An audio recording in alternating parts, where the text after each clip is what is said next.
there's something I noticed about the internet. What's that? And it's going to freak everybody out. What's that, Jazz? You know when you pay for something, you go to a website Mm-hmm. and you fill out a form, what is the button you have to hit at the very end? Accept or agree? Submit. Yeah, submit. Submit to Yeah. our will. Yes.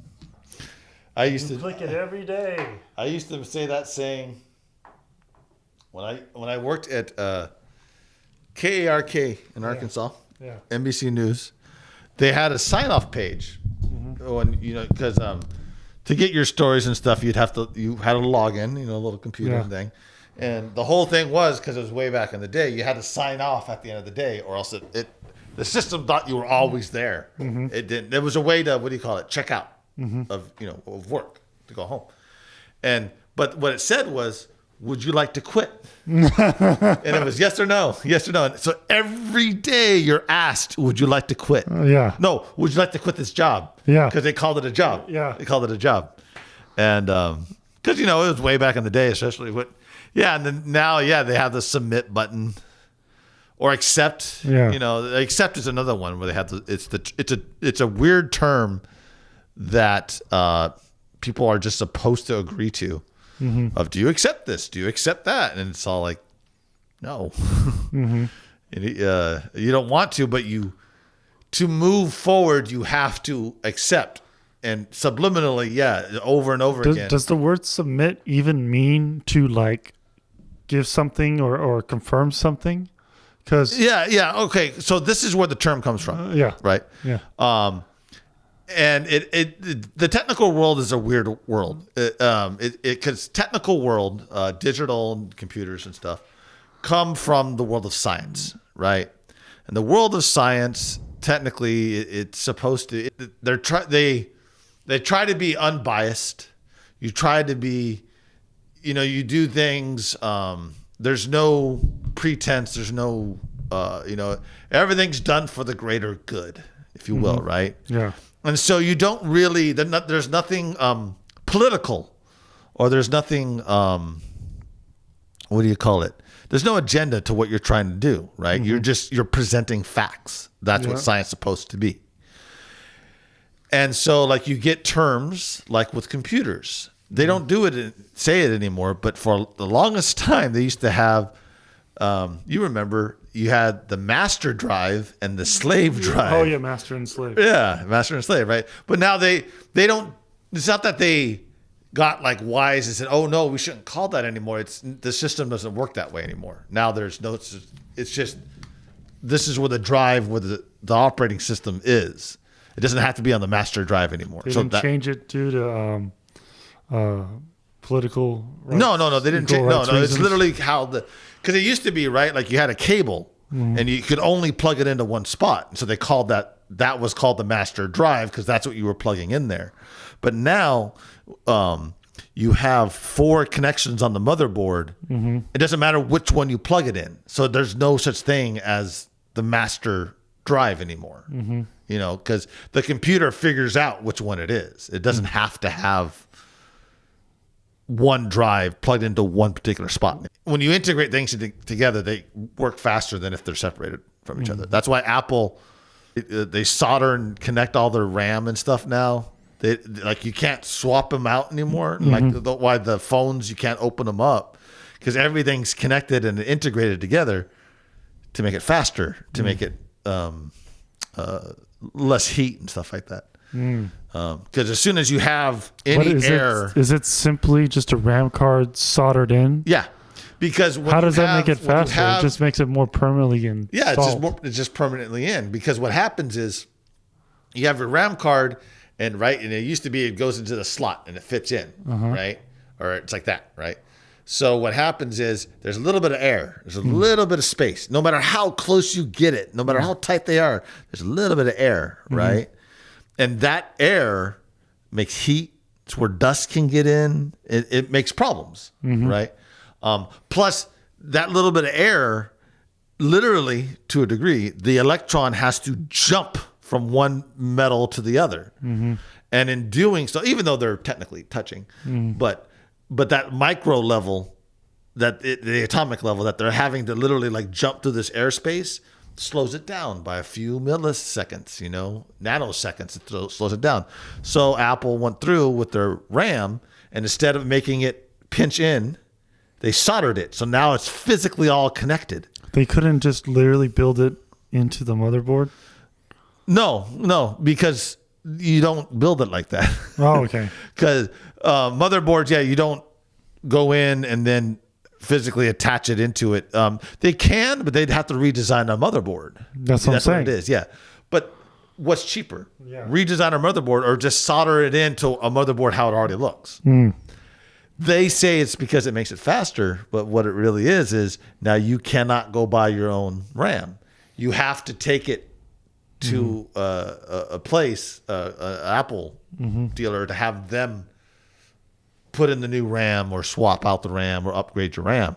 You can if you know how to solder and take all of it off, but that's their tactic. That's their way of making it like just a little more impossible to do something on your own. Yeah. And so anyway, there's that. So now you were saying about the submit button. Oh, yeah, submit.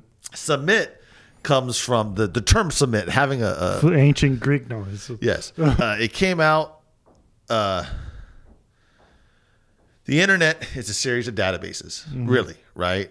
Because it used to be the internet was not a database, but it was like, you would have a page that no different than a Word document, and you would go look at somebody else's Word document on what they created on their computer. That's all that they were, right? That's all that websites were at first. It was that, but that's HTML. That's what that was. And then they got smarter as websites got bigger, and like instead of all the words and all the content being on the page itself when it's saved and everything, what it is you have a page, and at the top of the page, right, it has at the top of the page you have like a tag that says this is where the header goes, and a tag this is where the menu goes, and another tag that says this is where the article goes, and this is a tag over here, this is where a picture goes, right? All of that, because you make one template of it. All of it, then whenever you pull up a web page, before it fully shows you anything, it tells it, okay, go to the database that's related to this and grab the header, whatever's in the header column, and grabs that and puts that information in. Grab whatever's in the article column, grab that, or cell, just like an Excel spreadsheet. Grab that information, put it in. Go into the picture column, grab whatever information's in there, and put that where the template says to show it. That's how websites work now, right? Yeah. It's database driven. It's never you're not just writing your words right on a page. It's kind of two separate things, right? And because it's database driven, databases, especially when you're using forms, it's just submitting information to a database and it's writing it there and then it comes back. There are terms in the database world like queue, query, right? A queue is like a line, you send a request saying, show me all the letter T's in the entire database. Your request goes into the queue, and then the overseer, basically software, goes and says, okay, what's next in the queue? Okay, I'm going to execute that. So it goes, shows you all the T's. But while yours is being executed, I come in and I say, okay, show me everything that was entered after 2018, right? And it goes, oh, okay, that's the next queue. You're the next in line. And then someone else comes and says something, and then it goes in, but the overseer program or software goes to that queue and grabs only the next thing and executes it. And that's all that it's doing, right? But it's doing it really fast. So everyone goes, oh, it does it instantly. And it's like, no, it's just doing it in millionths of a second, but it's doing it, and that's all that it is. That's all that a Google search is, and everything is you're going in, you're telling their servers, which have the overseer-esque software in it, to go and find that information in a database, right? And one of the terms because the Q, right? You put a query is a question worded in a way for a database to understand, right? That's why, like when you go to Google and you do a search, like if you hit the plus or you do quotes, or you don't have to put the word. You don't have to write it like a sentence. You write it like. The more you get to how a computer looks at it, the better it can find things.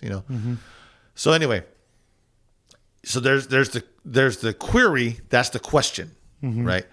Now, to have your question, your query added to the queue, right? You submit it because it gets added or submitted to the queue. That's where the word submit comes from. You write a query and you hit submit. As in you're putting yourself down at the bottom? Yeah, like you're submitting a request, right? It's not submission. You're submitting. You're giving a request to the master computer, the overseer computer. You're giving a request to it saying, do this command. You're next. Submitting to the master. I know that's why. Yeah. But that's not the term they use. Yeah. Because submission and submission, right? Technically there's different definitions of the word, right? Yeah. Because now submission means you're being submissive, you're being passive, you are giving in, right? Yeah. That's how we look at the word submit. Yeah. Right. Submit, bow to me. That's one way to look at the word submit. But submit back in older English, or back in even more Latin, like the origin of the word submit and stuff like that, it means to like render, to give, to add to you submit a request. It's more like you see it more in legal terms. Yeah. And it doesn't mean you give in. It means you are giving something to be put into a queue to be looked at. In that case is being put into a queue, but in other words, like you submit evidence, right? It doesn't mean you surrender and everything. You're submitting the evidence to the court. You're saying, this is the evidence, I'm giving you the evidence here, but it doesn't mean you failed or you're being lesser than. It just means that you're submitting. Well, does it mean you are adding this evidence to the list of evidence? Yeah. So it's usually it refers to a list. It's what or in a database or a list or a roster, a request. Like the whole idea that the government sees this as a number, like a social security number, right? So we're submitting, we're literally agreeing to that. You see, you're changing. You're using the more modern version of the word. You're not using how it originally was used for. Yeah. Yeah. I think they purposely figured out a word that has a double meaning. Well, no, I think it just came around to that it had that double meaning. Just like quit, like I was saying with the other one, the quit this job. Yeah. Both of those have two different meanings. Yeah. Right? Quit doesn't necessarily mean you quit, like you surrender, you give up. It means you end, right? It could also mean that you just end, you quit. I'm stopping this. I'm not doing this. But people don't use the word quit anymore like that either, and job could literally mean the place you work at, or job can mean, in the computer language, the tech language, job means like the program or the instance of the program running. It's the job. And but people don't look at it that way. But so would you say that those were intentionally meant that way, or that they were just happened to have it took on a different meaning outside of the context of when it was created? Why didn't they just use the word end? What do you mean? Instead of quit. Oh, end? Yeah. Quit job is how best to say it? Okay. You have a program open, right? Vegas. Yeah. And you can have multiple Vegases open, right? Each one of those is a job.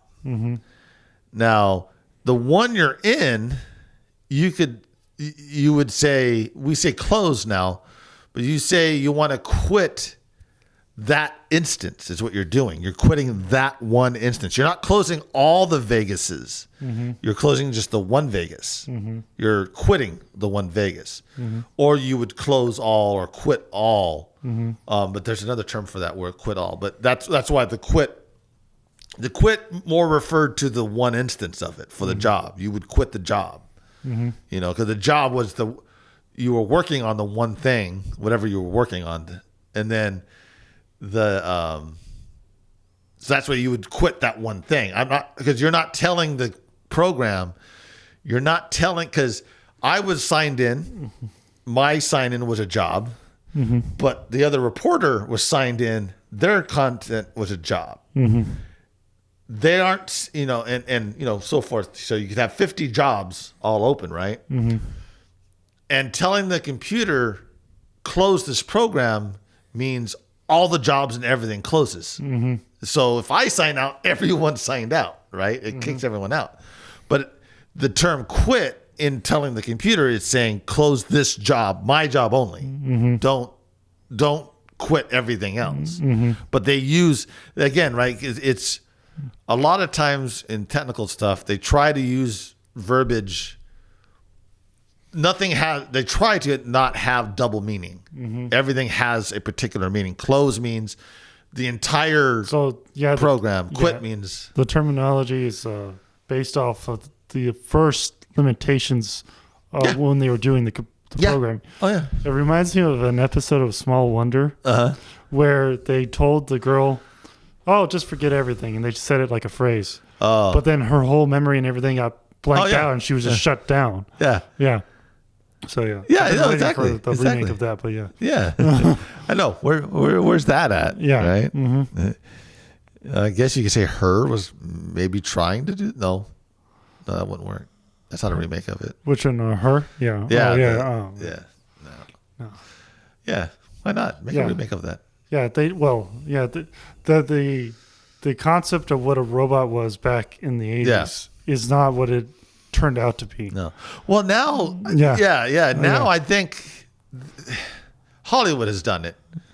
It's changed the concept of a robot from being a robot, an assistant, and whatever, to this superhero level nanobot.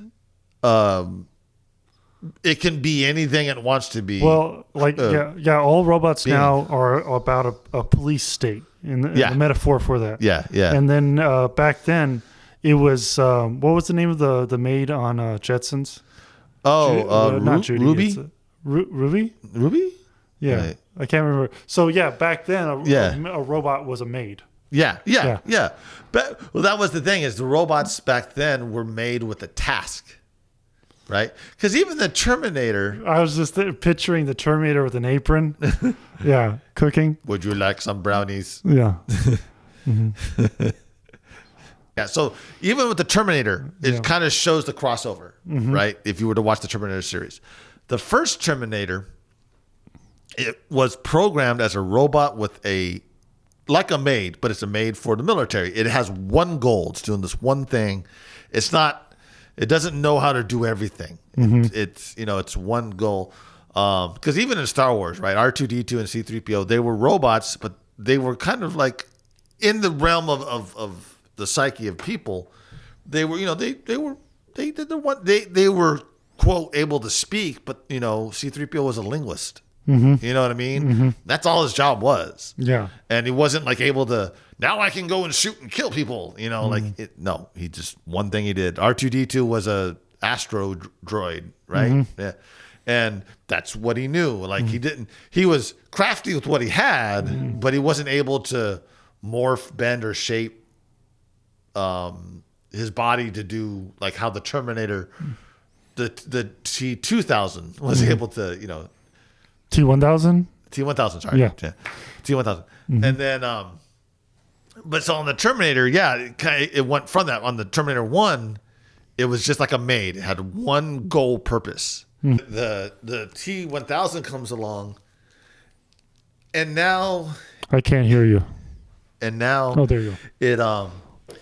it no longer is single purposed in a way, right? Like it can blend in, like literally choose who to become and become them. Like it's more broad. It no longer is just a single focused robot anymore. The idea of the single focused robot is it went away, and then Hollywood was like, oh, robots now are liquid. If we could do whatever we want with them, you know?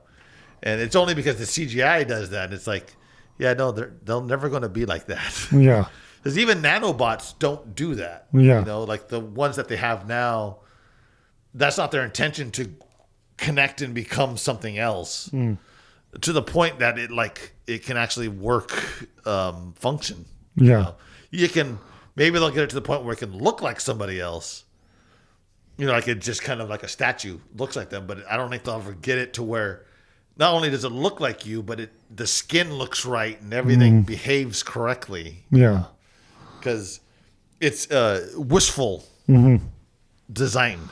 Well, the new trend, and it probably started with Terminator 2, of all the sequels that are coming out, is to reinterpret what was established in the previous film. Yeah. Because it was established that the Terminator is able to mimic human stuff so they could blend in, but to a very short extent. But then the second one, they took that and they said, oh, it could learn how to be human. It could do this and that. But like in the programming, it only was knowing to do that because it knew it needed to do that to terminate the person. Right. But then now they took that part away. They took that, I'm doing this to learn how to terminate you. Yeah. Rather than they just took away its actual mission. Yeah. Yeah. Yeah, that's what I was saying. Yeah. That's what I mean. Like in the first one, it only had a mission and it had a series of pre-programmed ways to blend in, quote. And that's why sometimes he wouldn't say the right thing, or it wouldn't quite come off right because it was just a pre-planned response. Yeah. But then the T-1000 comes along and he's way too like casual the way he talks. Yeah, he runs funny, but when he's not running and he's just walking around, he looks, there's no machine about him. You know what is weird is when I watch the DVD that I have, and it's like a special edition DVD. I remember in the theater when he comes in to the LA kind of like present day, right? And he's like, he looks like Robert Patrick immediately. And I remember in the theater that the cop that he beats up when he first sees him was Robert Patrick. Oh, and then he took on that. Yes. Yeah. I remember that. But the thing is, when you watch it on DVD, it's just some random cop guy, and he's already Robert Patrick when he gets there. And I'm like, so is the model that they had for the Liquid Terminator Robert Patrick? Like how the model for the T-800 was Arnold Schwarzenegger? I think that would have to be it because it keeps going back. Now, the only thing is, see, that's what I just don't get. Again, that's why the story breaks itself. Even just by, forget current bad writing, but the Terminator series as a whole has problems. Right? Because it's supposed to be, right, like they have to go back naked because it only can send back organic material, right? But the only way that Terminator was able to do it is because it's the skeleton surrounded by living tissue or whatever. So that's to say that the T-1000, the liquid can literally synthesize and mimic human skin. Yeah. That's why he was sent back. That's the only reason why I would think that maybe that scene didn't happen because he had already look human before, not look, but present as human in order to be sent through time. And so then he wouldn't have been able to, he would have already been Robert Patrick. He would have already been that. Yeah, he would have been some human Plus, form. that's why he kept going back to that. Like that form, he would always go back to it. Which is, that's the thing. And that's also another thing that happened in that movie. And it kind of has been a trend since then. They took away the vulnerability of the heroes or the super people. right? Not just the heroes, but also the villain. Mm-hmm. Because if you notice, like in the new Supermans, they don't mention it's kryptonite's there, but they don't mention that it's, you know what I mean? Like, doesn't the Zod have like a knife made of kryptonite? Well, yeah, he does. He does. But it's not. Well, let's just say that it doesn't act like it is because he was stabbed with kryptonite, and then he comes back in the next one, and it's like, okay, so then it really doesn't. Yeah, there's a lot of like I remember in the Superman Returns. That it really shows that he's really weak to kryptonite. Yeah, and at the very end of the movie, he's lifting this huge asteroid made of kryptonite. Yeah. And then he falls back down and he is in the hospital. And then they try to give him like a shot, give him, so he could re-energize or whatever, like a human would. Yeah. But the shot just bounces off of his skin because he's super impenetrable, right? Yeah, yeah. But the thing is, like a few days later, he's just out of the hospital. He's fine. Yeah. They don't really go into They don't explain how he recuperated. The thing is, if it's so deadly to him, lifting that thing should have literally killed him. Yeah. Yeah. Yeah. So there's that. And then also with the Terminator, right? Mm-hmm. They never explain any limits to the thing. Like, I think the T-1000 would have been better, or it would have helped with not humanizing him, but it would have helped with the fact of like the T-1000 could take on any form of whatever human it wants to, mm-hmm. with the few caveats. One, it can only stay that way for a certain amount of time. Mm-hmm. It's going to switch back. And it should have been that he couldn't do clothes. He just can look like you. Mm-hmm. And yeah, he'll put the clothes on, take your clothes and put it on over himself. But it never, it doesn't just literally become you in all your clothes and everything.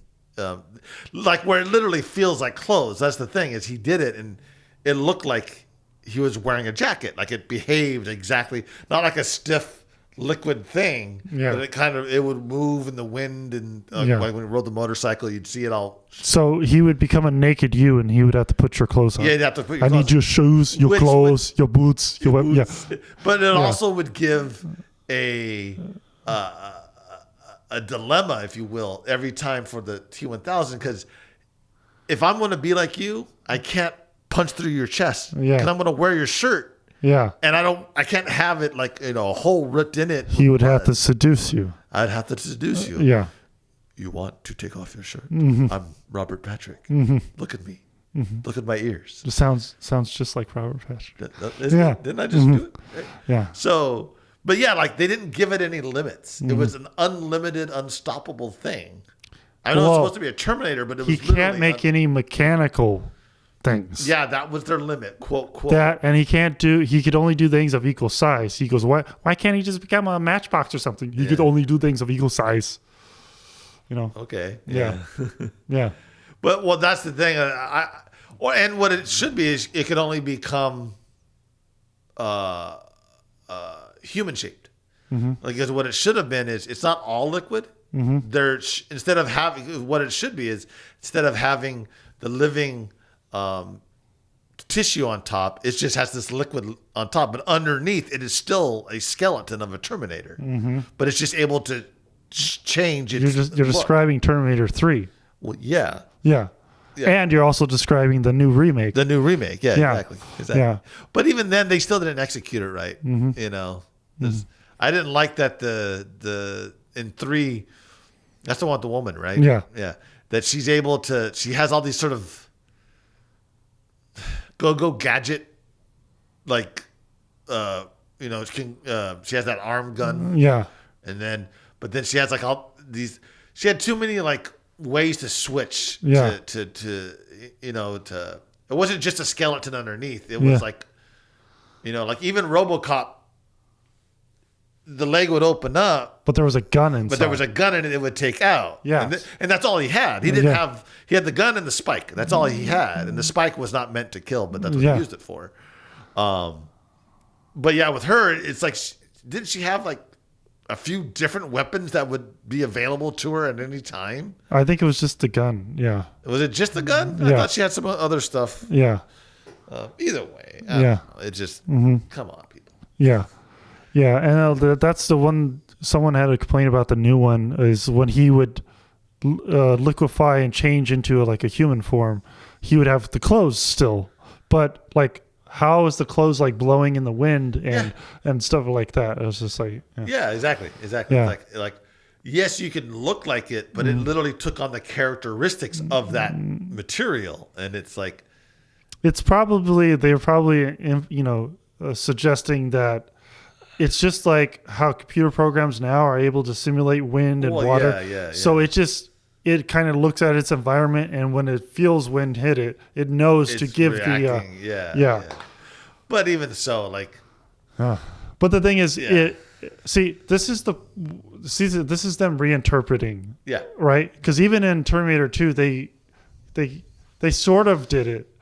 Because what you're supposed to do with the Terminator series and what it was originally supposed to be was it was a serial killer that came back in time to kill someone. Okay. And it had to appear that way. That way, in the history books, there's no Terminator going around killing him. And so every time there's a conflict with the Terminator in the movie, and they consciously did this, they're always in isolation. It was in the factory. Oh yeah. It was on a very dark street. Yeah. It tried to keep itself hidden. It was aware it was going to ruin the space-time continuum if it did something very noticeable as something from the future. Right. So, I think in this new one, they probably weren't sticking to that. They didn't stick to that in the third one. Yeah. You know what I mean? Yeah. And there was just too many big action scenes and stuff like that. It just has, if there is an action scene, it has to appear it's just a crazy guy driving a truck. Yeah. Right? Yeah. That totally. Yeah, because when they do that whole chase scene in the sewer, right? Or in that little water, whatever that sewer. Oh, thing. Yeah. It's like in the, no one can see that. Yeah, no one sees it. Yeah, exactly. Totally. Yeah. Yeah, that was the thing is, and the fact that like even when they were fighting in the store, in the mall, when he first comes in and he shoots that big battle's in a hallway. Yeah, it's in a hallway. And the only person that sees him is that one guy that gets shot. Yeah, one guy gets shot. Yeah.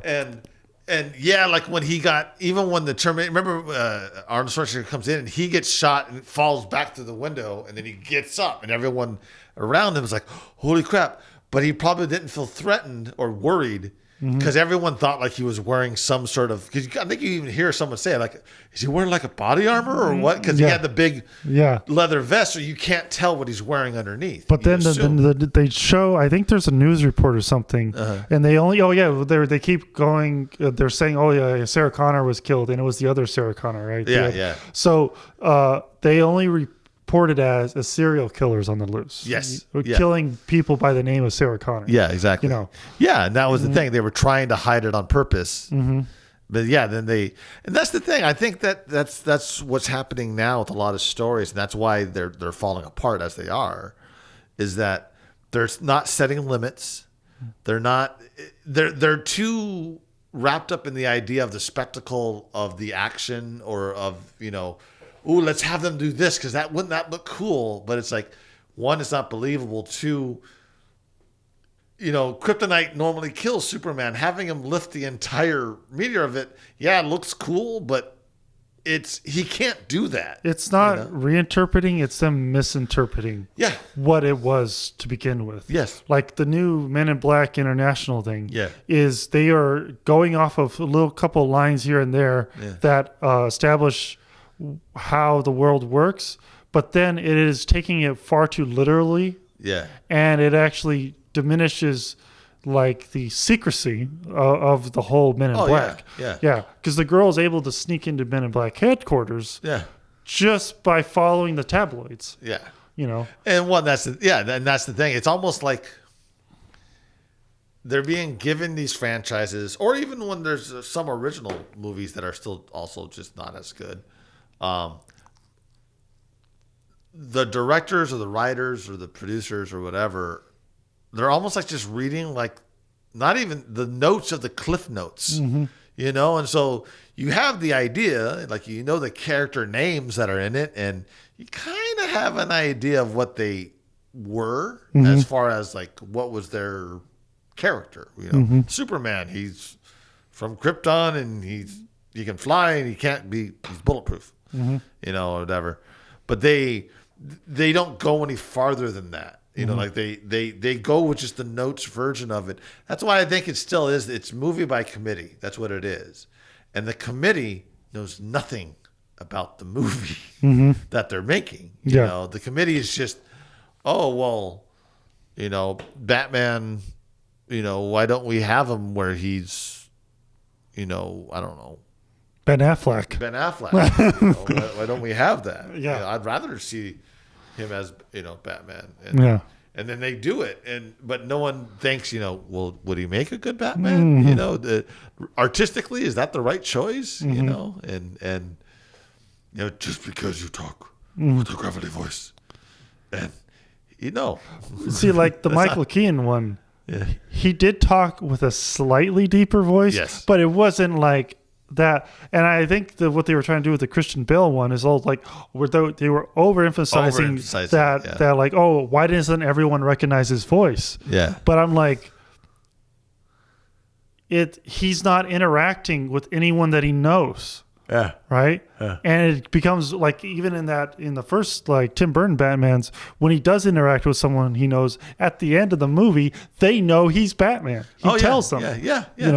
And so that's sort of like, he probably knew that going into being Batman, like people will eventually figure it out, but but it's not but doing this is not going to prolong your identity that you're trying to hide. And that's the thing, is hiding your identity and literally not telling a soul are two different things. Because you can hide your identity, but you tell some people, you let some people in because for whatever reason, right? Psychological reason, you don't want to be alone and isolated in this, and you want to have some partnership in, especially in doing like that kind of work, and it's just they make these things and they don't understand what they're making. That's what it is. They don't understand where it's coming from, or the motivations of things and reasoning of why characters do what they do. Well, and also they lose who Bruce Wayne is supposed to be. Like when Michael Keaton was Bruce Wayne, very casual, very nice guy.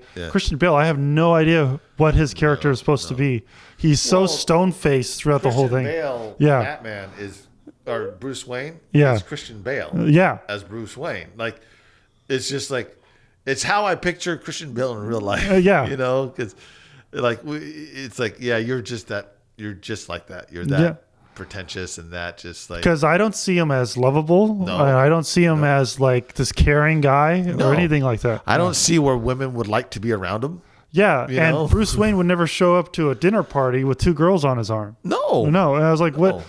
And I think they're trying to appeal to the audience that kind of loves that whole kind of gangster lifestyle, where it's like, I have all power and I get all the women and stuff like that. And it's warping the story. That's what it is. It's warping and the thing is too, it's like, you can do that. You know how you can do that? You can change how a character is and how he's presented and what the abilities are of him.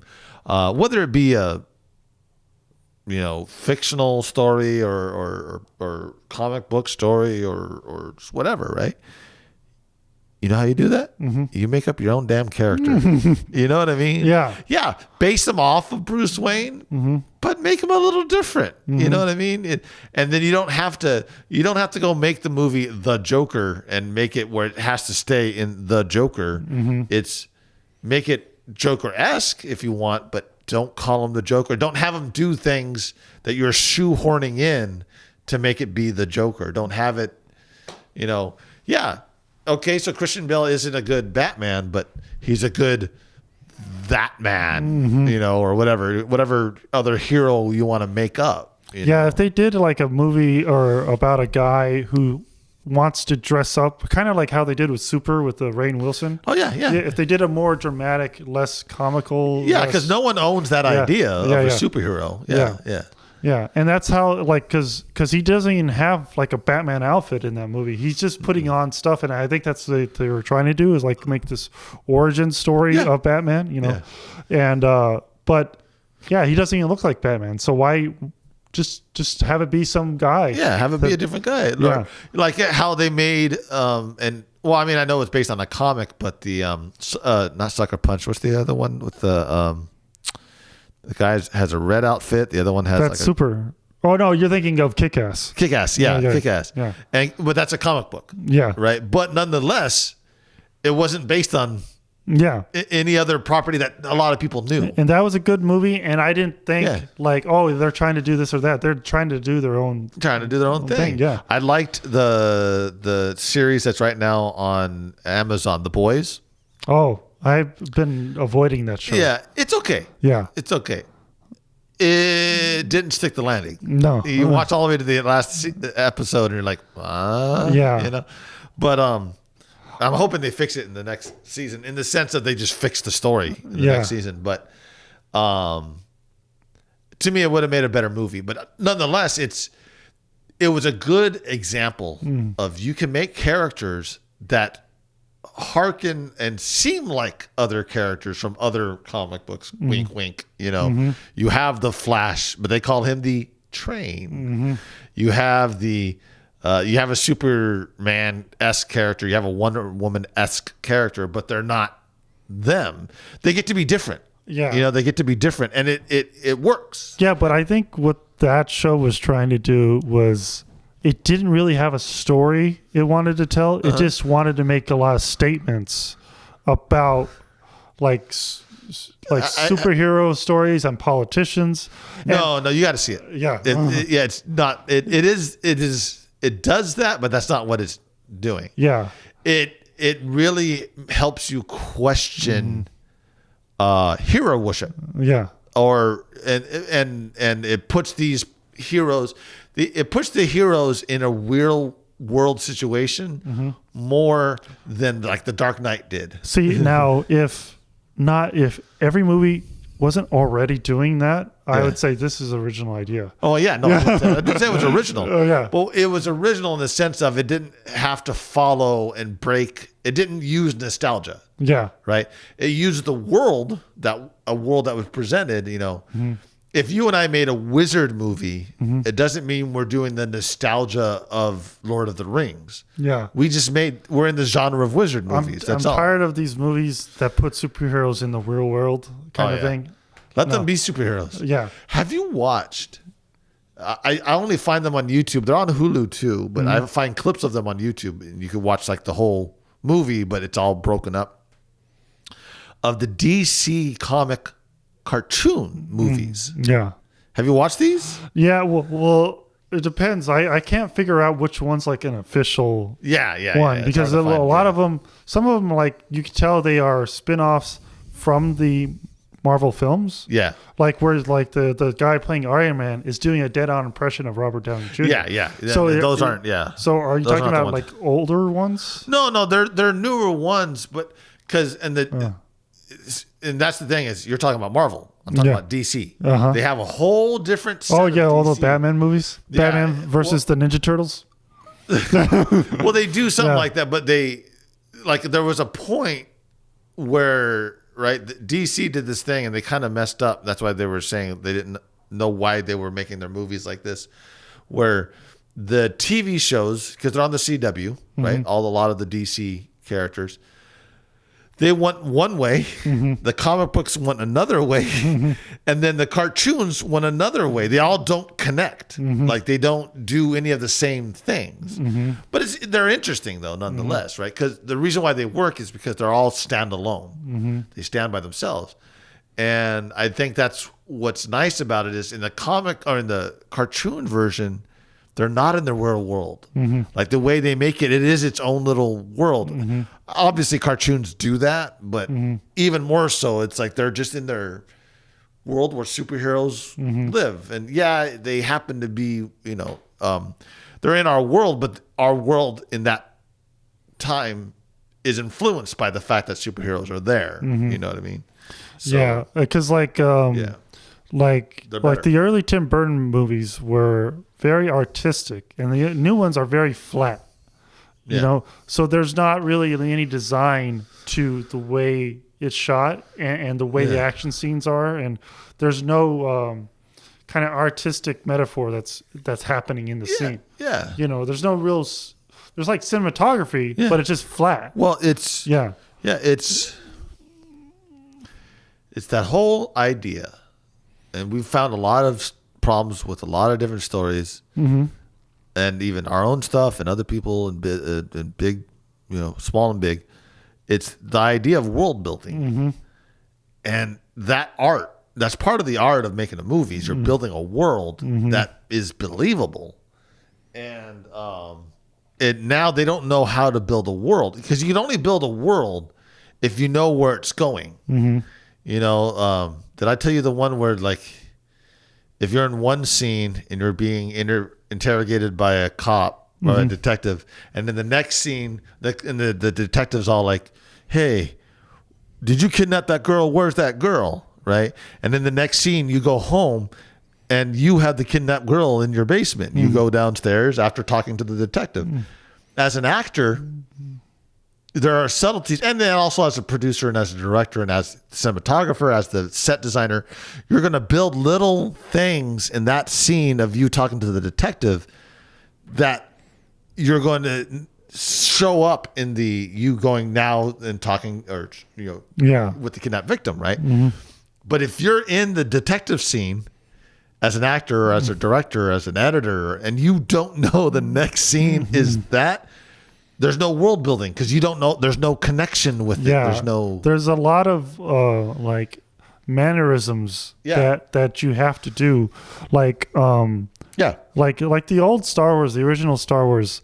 A lot of people are saying it's great, the acting was better, and I always say no, the acting was not good in any of the Star Wars films. And but the thing is, what is good is the editing and cutting to the right facial expression.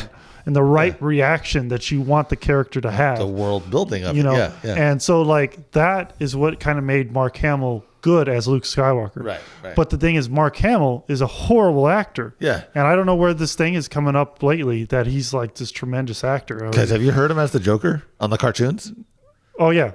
That's where he's a good actor. Yeah. And I think... well, he's good when you don't see his face. He's good when you have a good editor and you have a good animator. And, exactly. And because the thing is, even if he didn't do it right, you cut to some angle where he did do the right expression. Well, but exactly. And that's the thing too. Is being. You're right. That's what people are trying to compare now, right? Like, he's a great actor because he does a great Joker, and it's like, well, there's two things, right? Already on his side. Yeah. One, the facial expression. The artist can draw to make a much better facial expression that makes his voice present better, right? Even though, like, you didn't change the voice, it's just the way it's presented. And then the editing, there's ways you can cut and crop and change it just a little bit to where it makes the performance sound 10,000 times better by taking out one little breath or adding in one little pause. You made the performance 10,000 times better. And it's not because he was good. It was because the editor. Yeah. Like what makes a lot of the original Star Wars kind of hard for a lot of people to watch is there's a lot of pause in between the characters saying one thing to another. And that is sort of like a problem in the editing part of it. Yeah. But it's the timing of it and everything, like the timing of showing the right reactions and stuff is what makes you understand what the characters are doing. Yeah. But it doesn't give you the best performance. Right. And it makes it very boring. Yes. Yeah. Because like in Return of the Jedi, what always slows people down is that whole conversation between Luke and Obi-Wan as the ghost. Okay. Right? All of a sudden, it just becomes he'll say a line, and then Obi-Wan will say a line, and there's like way too much of a pause in between each thing. Yeah. You know? It's interesting. Yeah. And I think a part of that, talking about a scene like that. Yeah. So the way they probably shot that one, you know, because back then, because Obi-Wan had to look transparent. Yeah. So he was either shot on a green screen or separate, right? And then they composite them back in. So that's why the pauses are weird, right? Because Mark Hamill was literally talking to nothing and had to pause long enough for as long as he'd think he would take to do it. And then, or even if someone's saying the lines, they have to say it exactly how he's going to say it. And then in the performance, when Obi-Wan's up there, he has to then say it in the time frame to fit in there. And because some of the shots, they would do it and they didn't cut, right? Like, and that's where the weird pauses come. Yeah. Fast forward to now, if you watch the show Living with Myself with Paul Rudd on Netflix, where it's him talking to himself a lot, right? And when you're watching it,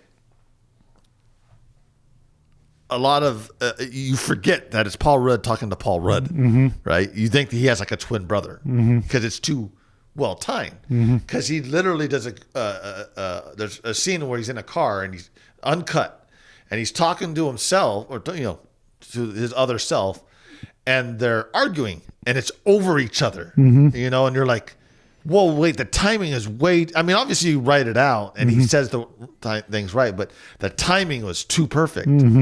And then you start to look at how they edited it. And what you do is, because you have two screens, basically, right? Two shots of the same thing, but he's in the left, then he's also in the right. And back when they did Star Wars, you literally just played the two next to each other and you kind of hope they lined up, right? Whereas in what they do now, when you're talking, he says his line, right? And then he can pause just a little bit, right? And if the timing is off, this side, they can slow it down or speed it up when he's not saying something so it matches perfectly. But the shot never cuts, it never changes. But because they can adjust because they're shooting at higher frame rates, you can adjust and you don't see the difference. But if they have this type of ability in editing to improve the performance, why is there so many bad performances? Because there are so many bad directors. And there are so many. Again, it goes back to I keep saying it, of the when you have a movie by committee, what happens is it's the kidnapped girl scenario of one scene when you're an actor and you're playing the bad guy, right? And you're sitting there talking to the detective, and he's accusing you of kidnapping the girl, and you're all like, I didn't kidnap the girl, but you don't know anything about it, if anything farther than that. A month later, the focus group, the committee, whatever, says, wouldn't it be cool if she had the girl in his basement, if he had the girl in his basement later? And then they add that scene in. Now, then when you watch the two scenes together, it looks disjunct, right? It looks like bad acting because the actor didn't perform to the next scene of like the subtlety of like, he was like, hey, I didn't kidnap her. I didn't do it.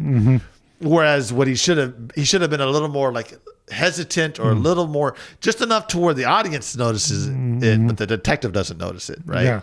Because you find out later on he did it. But is that the actor's fault, or is that the director's fault, or is it the fault that they have this committee that added something that never should have been there in the first place? And that's what I think a lot of this is the bad acting is. It's a result of your seeing acting. They lost this idea. That's why I always say a good movie has foreshadowing. Right? And if they don't know where the movie's going, which is very weird, because when you're editing a movie and you're adding a scene in just because the polls you've taken said, we got to have a scene with a puppy in it. Now you're putting a scene with a puppy in it, but you're putting it into the movie that's completed. So how do you not know to put something in the beginning that kind of like foreshadows this? But that's the problem, right? I think what happens is also the problem is digital editing. Well, and they have different editing companies for every section of the film. So now this section has finished its part, and now this other says, okay, we want to put something in this section. Okay, we'll do that. They put it in, but they don't communicate with the other people. Totally, 100%. Yeah. That's what it is. Yeah. Because digital editing makes it where you can do that.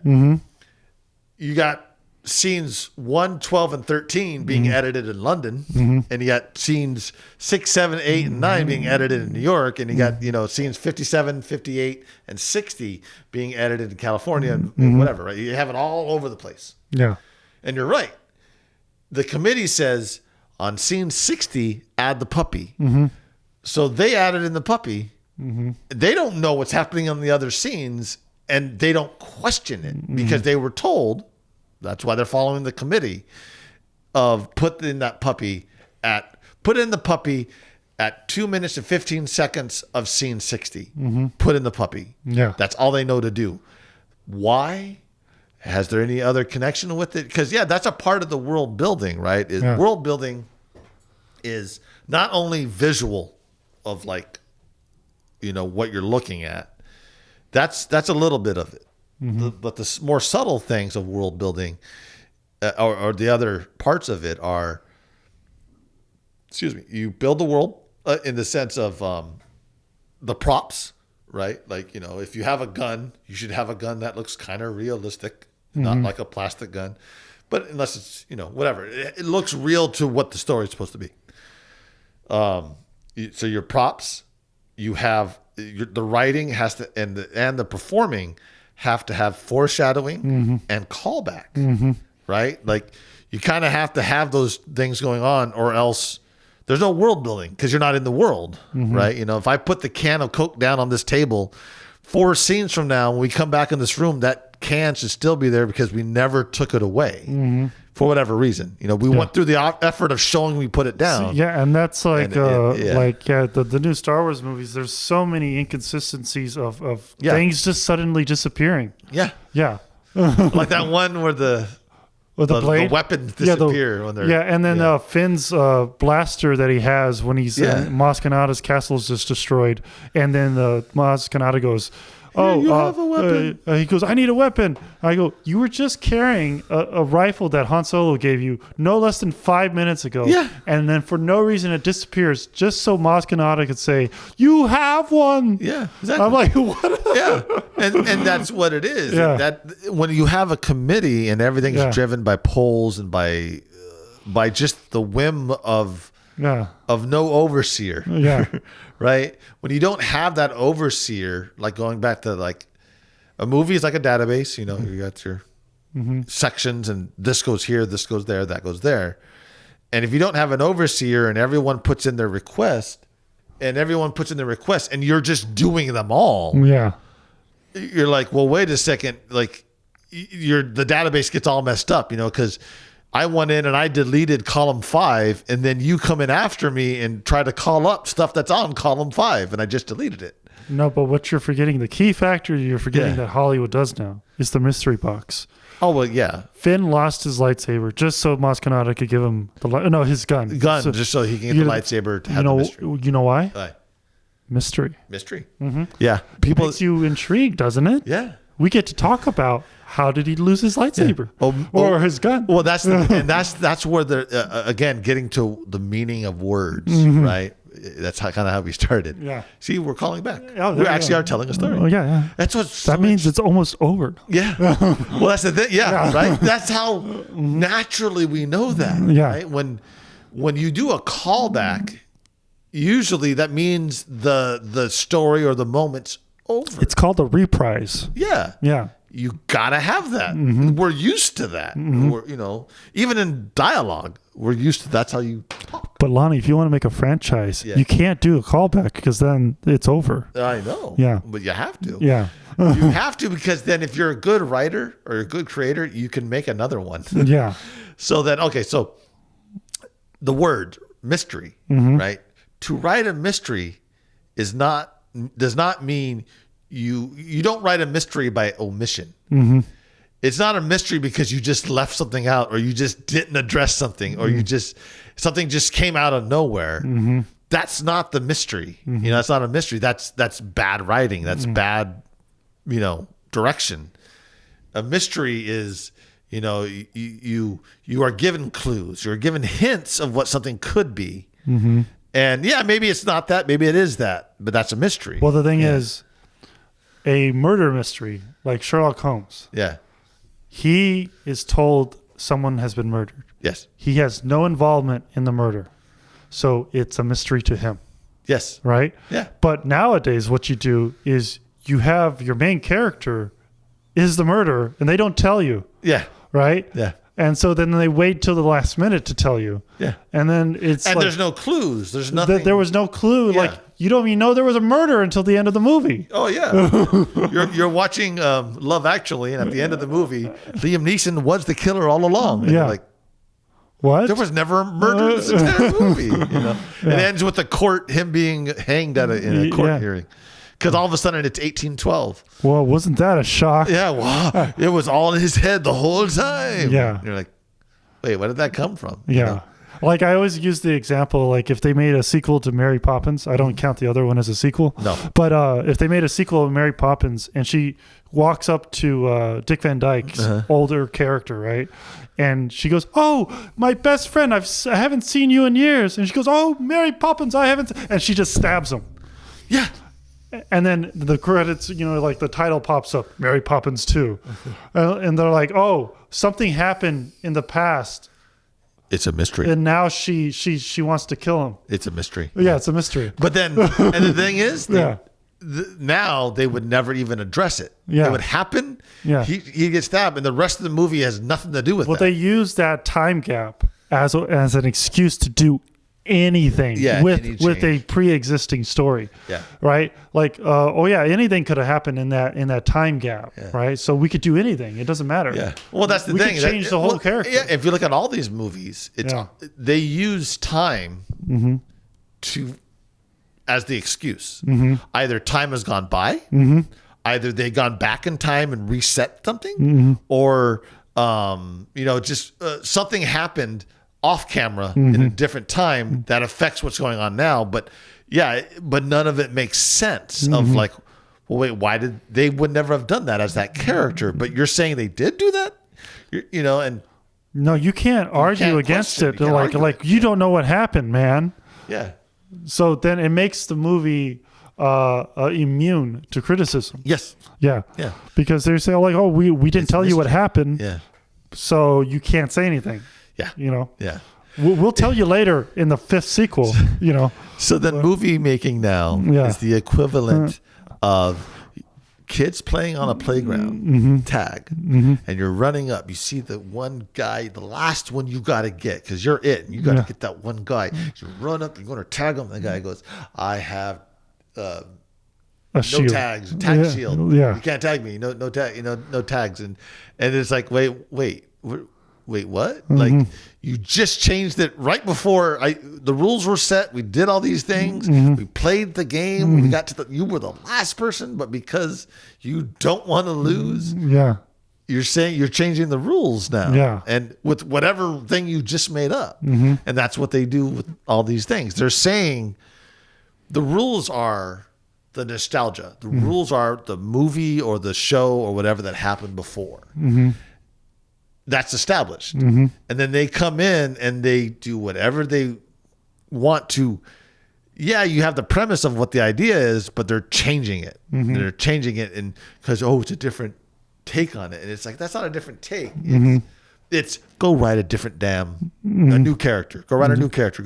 Don't make Chucky 2. Make it it's a new, it could be a killer doll still. Because there are plenty of those kind of movies. It doesn't have to be Chucky. You know what I mean? But they made Chucky 2, That's a Mark Hamill performance that was pretty damn bad. Yeah. Yeah. I haven't seen it. Was it bad? Oh, yeah. It's awful. Why is it bad? It's awful because, the editing is kind of bad. Yeah. Because it's the first Chucky didn't rely on jump scares, right? Yeah. Like it was just scary because it was a scary damn doll running around, right? Yeah, it jumped out once in a while, but that wasn't what scared you. It was the intensity of this doll and the acting of the guy as the doll. But this one, no, it had it relied on jump scares to him come out.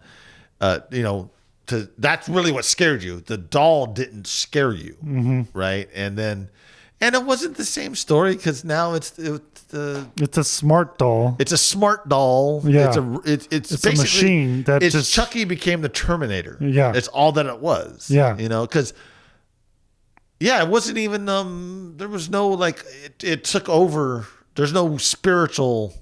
Supernatural part, but of the story it's just a short-circuited doll. Yeah, that's right? all it is. So there's no motivation for the doll. No, it's more just a terrifying event. It's sort of like almost every episode of any type of sci-fi show where their smart computer starts to become self-aware and starts to try to kill everything. The Terminator. It's Skynet. But the thing is, in that scenario, it does have a motivation. It became self-aware. It thinks humans are a danger to itself. You explained too much of a story in that. You actually made a story there. Yeah. Now, does Chucky become self-aware? No. Not like that, no. Does he have a programming that thinks that the humans are in danger to themselves? No. It is the equivalent because he's being made in whatever factory. Yeah. And it's like the guy literally hits a switch. There's a murder switch on it.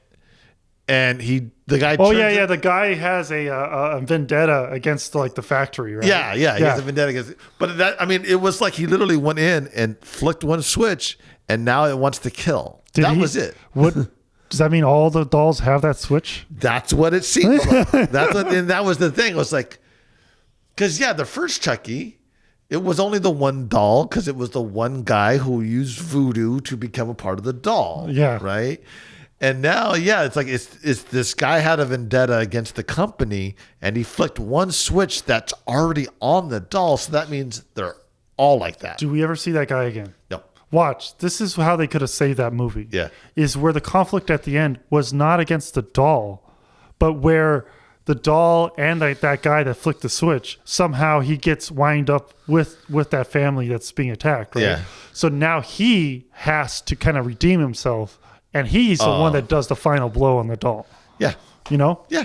That would have kind of made a rounded about story. Yeah. Yeah. That would again, you just made a better story in 2 minutes. You see, you don't have throwaway characters like that just to get the ball rolling, Yeah.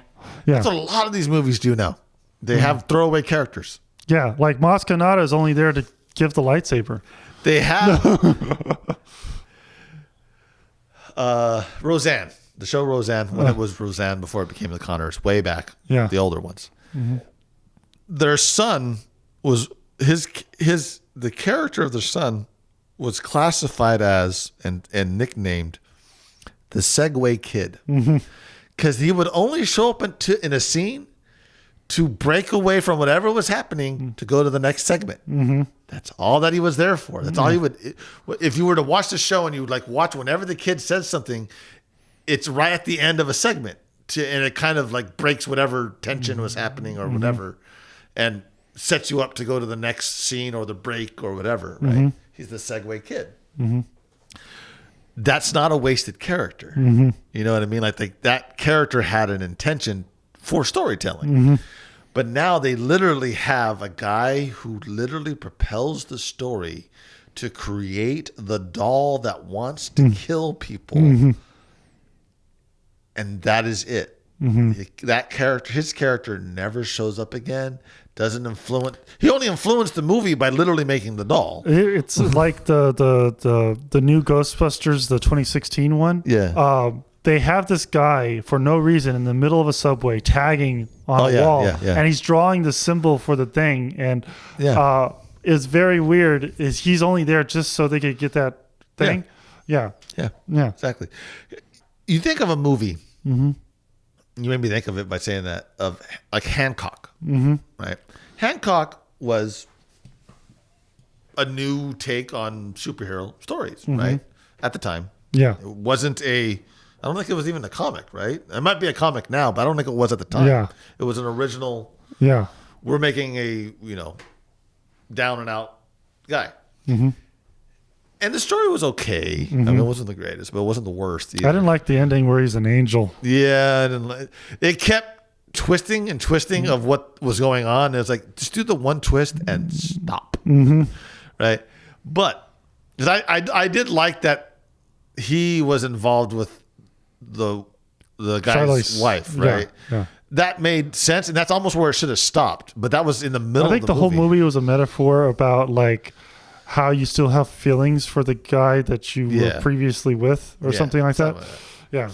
So then, but in that movie, if you think about it, because it was an original idea, they weren't having to pander to anything. They weren't having to revisit nostalgia. They didn't have to do any of that, right? Mm-hmm. There's no throwaway scene. Bad ending, and it kept going, but there's not really a throwaway character. There's not really a throwaway moment, right? Mm-hmm. But like in the Ghostbusters, the new one, the tagging is a throwaway moment because they're having to pander to the nostalgia of whatever. The new Superman, having Superman talk about what the freaking S is on his chest, that's pandering. And it's a throw. You could cut out that whole thing and it wouldn't have changed the movie. Yeah. It wouldn't have changed it. And, you know, it's I don't know. I think that like editors should really unite or go underground in the sense of like start re-editing these movies to how an editor really would have re-edited or would have edited it. And like, yeah, you know, your 2.5 hour movie should have been a 10-minute movie, you know, and because the rest of it, you only have a 10-minute story. The rest of it's just fluff or whatever, you know, half-hour movie, and the rest of it's fluff. Yeah. And I think that is again, that's something that's missing in all this stuff is the because it's by committee. The fluff gets created by committee. Wouldn't it be great if the guy was tagging and it was the logo of what the Ghostbusters thing is? You know, that's a I think committee. See the main problem with that movie is the editing is so out of order, and like a lot of scenes you could totally tell they were not supposed to be in that order. Like you hear the 3 different versions of the Ghostbusters song, yes, right, and then after you've heard the 3rd version, you hear what's her name, Melissa McCarthy, talking to the characters, and she's writing down lyrics to what she thinks would be a great song for them. And I'm like, we just heard that song. Yeah. So usually when the song is in the movie, that means it already exists for those characters. Yeah. But now you're coming up with the lyrics to the song we already heard? Yeah. That was in the beginning of the film? Yeah. And then we heard 3 different ways. Yeah. Well, that's the thing too. And you're trying to do your own thing? And I don't know what that is about.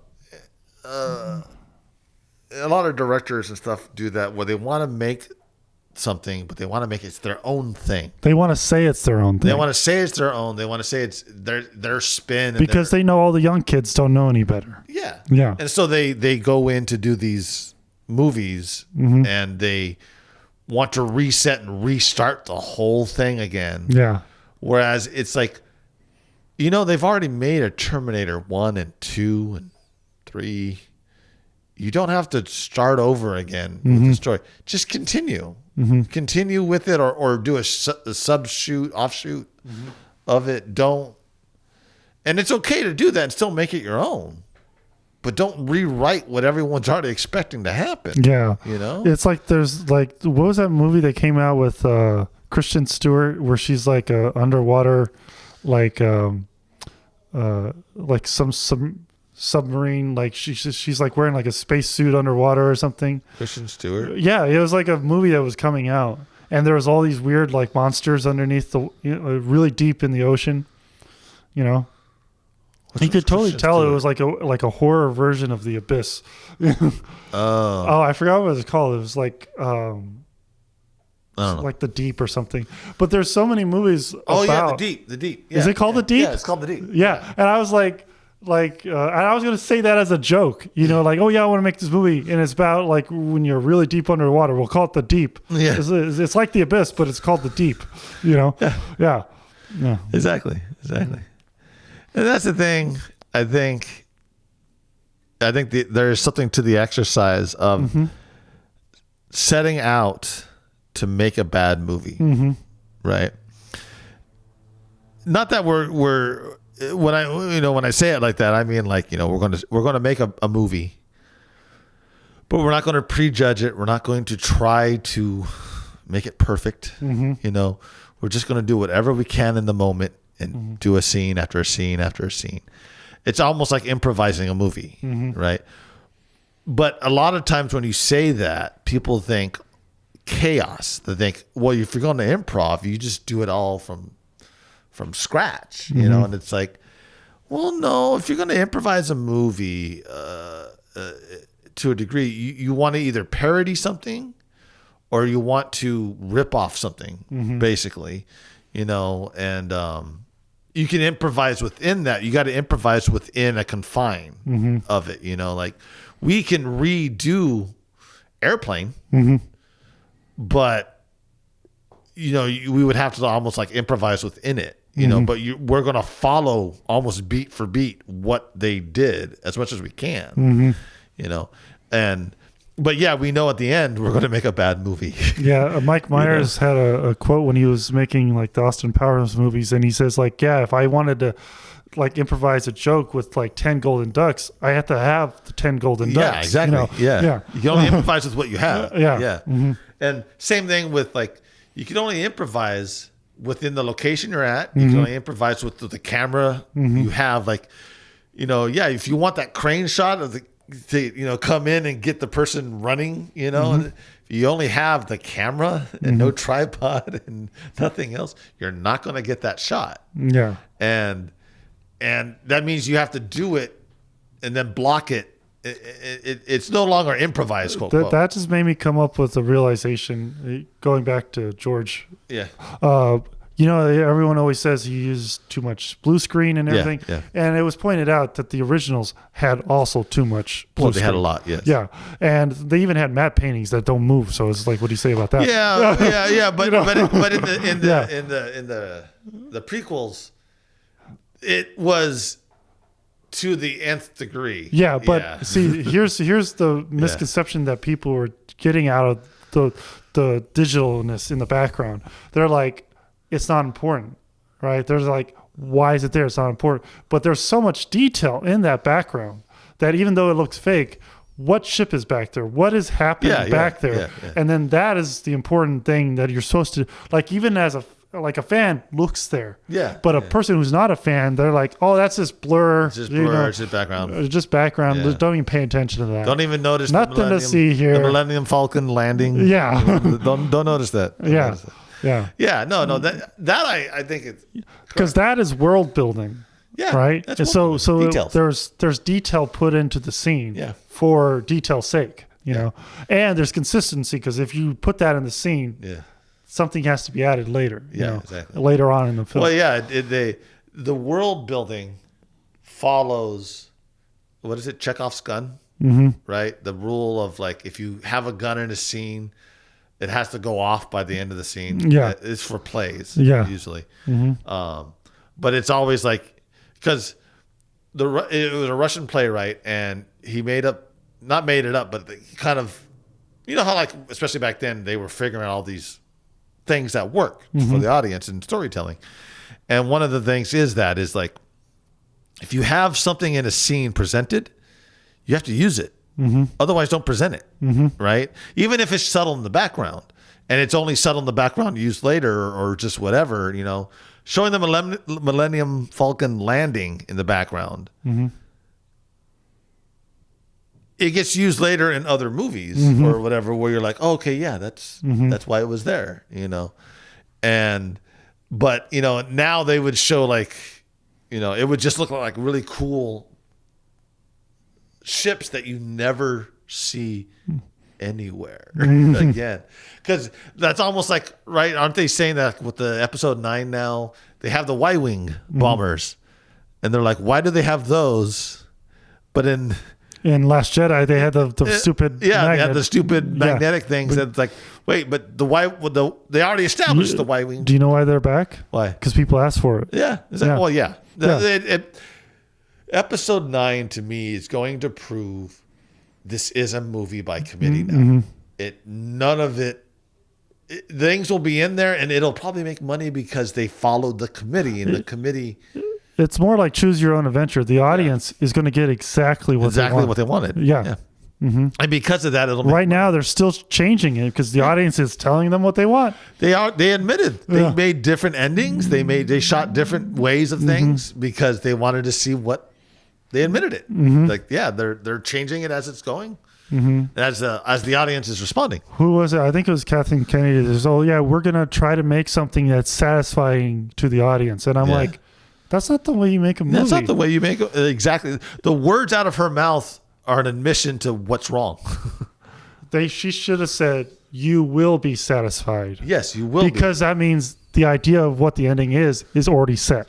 Yeah. Right. Despite what the audience wants. Right. You know. Right. Yeah. No, and that just shows where they're coming from, what their pitch is, and what they're headed towards. And not just Star Wars, but just from the top down. You know what I mean? And it's like that's all that the trend is now, is to go to what satisfies the audience, what gets the most money, what's the most return. It's where now, more than ever, Hollywood has always been a business. That's why they call it show business. But it used to be where it was more show and less business. But now it's moved on the other way. Now it's more business and less show. And we've been conditioned to think of that anything they do is show. Yeah. But it's not. Everything is all show. And it's like, no. The little details that used to make it show are disappearing. This is why the idea of boycotting any type of film is seen as you are going against the system. Yes. There's something wrong with you. But and that's the thing, is boycotting is the exact thing you should be doing. Yeah. Because it's the only way it works. Yeah. Hollywood will only change. It's a vicious cycle. Yeah. Because Hollywood they use their committee-esque things, their polls and all that stuff, the fan bases, all the things, to figure out how to manipulate the audience to go see their movie. That makes them then think, oh, that's how we make the movie. Let's continue doing that, and the audience goes and sees it. What the world needs to do is all secretly hold hands and all make the joint decision to just not go see one Hollywood film, and then you have Hollywood just put all these ads out there like, oh, it was the best selling movie ever, and we're like, who saw it? Yeah, who saw it? Yeah. Exactly. There's your movie right there. Yeah, you have a movie. It's a trailer, and you know how they always have so and so says this, so and so says how they spectacular, great, best movie I've seen all year, says Joey Lopez, and you see that trailer and you go, I didn't say that. I've never even seen this movie, and that's the crack. That's how it starts, and it goes down that rabbit hole of you're following this. It's all made up. Hollywood has been broke for a decade and no one's known it. And because it doesn't work. And I think there's too many contracts that are in the production company and the actors and the directors where they have they cannot say anything negative about the film. Yeah. So then there's nothing but positivity. Yeah. And then exactly. And I mean, that's also the problem with all of social media, right? Because to me, social media is just an offshoot of entertainment. It's just another extension of entertainment. And because in social media, you can't have negativity, right? They barely started doing where you could do dislike.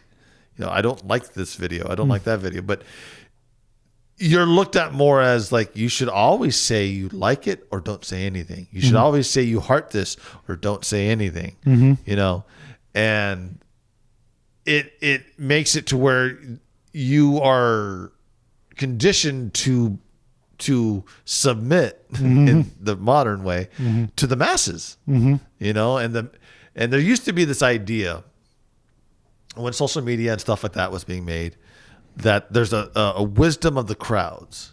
You ask 100 people and 98 of them will say the right answer, and that's the right answer then. But now what they're finding out as time has actually gone on, the crowd is not there. There's no wisdom of the crowd. The term now, it should be not that the wisdom of the crowd, but it's every crowd is a mob. You know what I mean? And they will follow whatever they're told to follow. What was that card? What was that show where they go like, "We are individuals," and you hear the whole audience go, "We are individuals." Yeah. That's exactly it. And it's the idea of like the individuals, if you will, is disappearing. Yeah. And because that's like what movies used to be. It was the individual vision, if you will, of a director or the individual vision of a producer or writer. That's why they do it now, right? When they say from the producers of whatever movie or from the directors of this or the writers of that, they use that now to trick you because it means nothing anymore. Because it used to mean that was their vision, and now they're putting it into this new thing. They, their visionary way they do stuff.